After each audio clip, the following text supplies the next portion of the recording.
Ja neutekám ani pred kredom, ani pred nikým iným. Ja som tu, dobre? No, štrngajte, jak v novembri. Takže ešte raz.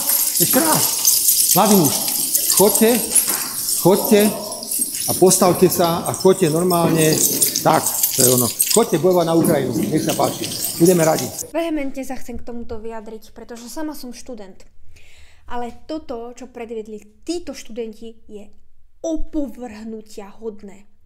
A absolútne im nemáme za čo tlieskať. Je to zbabelectvo, je to trapas a je to úbohosť. V podstate, čo spravili títo študenti je, že iba dokázali Ficovú pointu.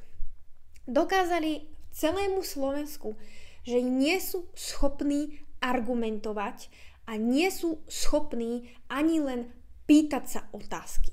Ja zastávam názor, že ak vy chcete v politike niečo presadiť, vy musíte argumentovať, vy musíte vedieť, musíte mať vedomosti, vedieť sa pýtať otázky a debatovať s ľuďmi. Oni zbabelo zutekali. Toto považujeme za hrdinstvo?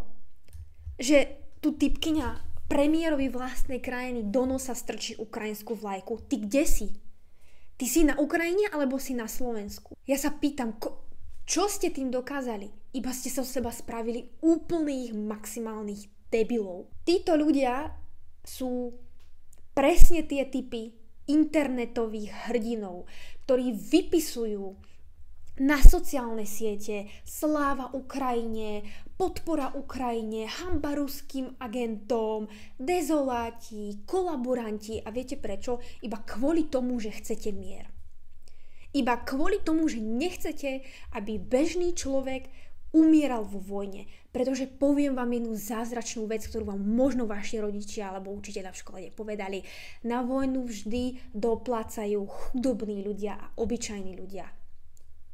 Pretože keby sa skutočne príde do tuhého a príde zlomový moment a hypoteticky si povedzme, že skutočne bude musieť NATO zasahovať na Ukrajine a bude zatiahnuté do tejto vojny, tak títo ľudia, čo teraz utekali, by boli prví, ktorí by ušli aj v prípade vojny, pretože sú zbabelci.